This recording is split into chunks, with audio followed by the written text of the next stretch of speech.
के होइन छ ल खोलाले ल चौकी डाँडाको बाटो चाहिँ सबै खोलिसक्यो है। यो अब यहाँ पनि अलि डेन्जरै छ, यो पनि जाने अवस्थामा छ है।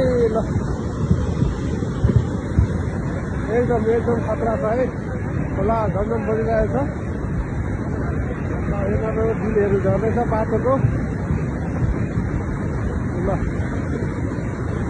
एकदम चौकी डाँडा है, चौकी डाँडा। ल यो डिल भत्किन लागेको छ, यो डिल भत्किन्छ।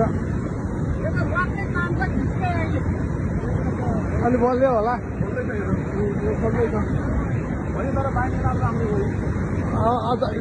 यो झर्नु सक्छ नि त एकछिनमा।